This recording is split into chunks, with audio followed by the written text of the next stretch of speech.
Over 5,000 years ago, along the fertile Nile Valley, two distinct civilizations thrived. In the north, Lower Egypt, the lush delta, worshipped Horus, the falcon god. In the south, Upper Egypt, the rugged valley, honored Set, the god of storms and chaos. For centuries, the two lands remained divided, with separate rulers, traditions, and identities, but history was about to change forever. A king from the south would rise, conquer the north, and create the world's first great nation. His name was Narmer. Narmer ruled from the Upper Egyptian city of Thynis. Ambitious and determined, he united the southern tribes into what Egyptologists call the Tenite Confederacy. With their support, Narmer marched north and defeated the rulers of Lower Egypt. Through conquest and diplomacy, he became the first ruler of a united Egypt. Some traditions call him Menes, meaning he who endures. This name appears in later Egyptian king lists, such as those recorded by the historian Manetho. Scholars still debate whether Menes was Narmer himself, his successor Horaha, or simply a symbolic title, but to the ancient Egyptians, Narmer was remembered as the first pharaoh. Our knowledge of Narmer's unification comes from one of the oldest historical records in existence, the Narmer Palette, discovered at Hierakonpolis.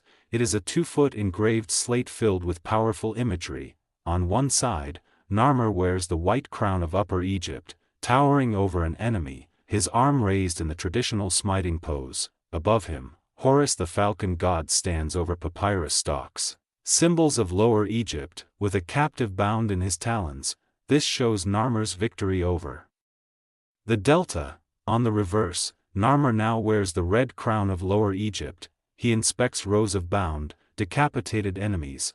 This is the earliest known depiction of a king ruling both lands.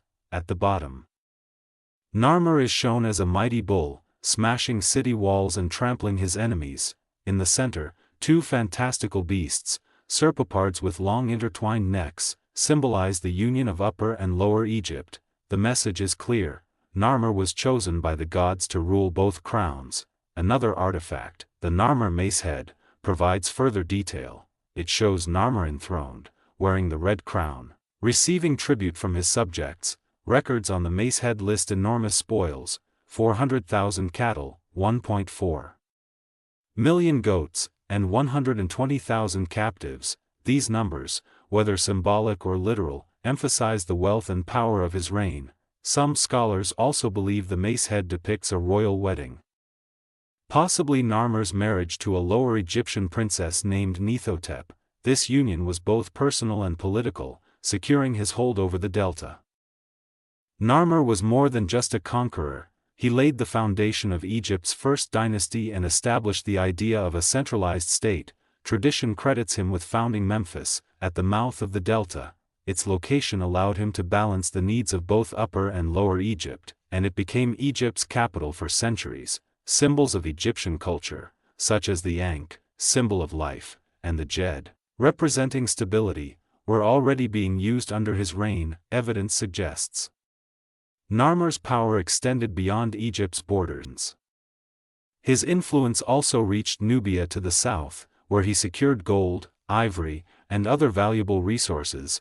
Narmer was not just the king of Egypt, he was a regional power. Later historians like Manetho, writing nearly 2,800 years after Narmer's reign, recorded the story of Egypt's first king, Menes. Herodotus, writing in the 5th century BC, credited Menes with founding Memphis.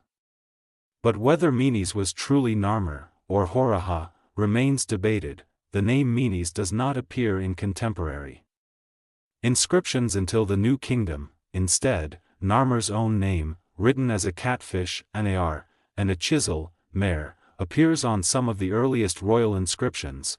Whatever the case, ancient Egyptians themselves looked back to Narmer as the first true king. Narmer's tomb lies at Abydos, the necropolis of Egypt's earliest rulers. Some traditions claim he reigned for 30 to 60 years before meeting a violent end, possibly killed by a hippopotamus. But what endures is not the uncertainty of his death, but the greatness of his legacy. Narmer was remembered as the king who unified the two lands. He established Egypt's first dynasty, began its dynastic history, and set the stage for nearly 3,000 years of pharaonic rule. Through war, diplomacy, and vision, he transformed Egypt from two rival regions into one powerful kingdom. From his reign onward, the pharaoh was more than a king, he was a divine figure, the embodiment of order and unity, and it all began with Narmer, the enduring king.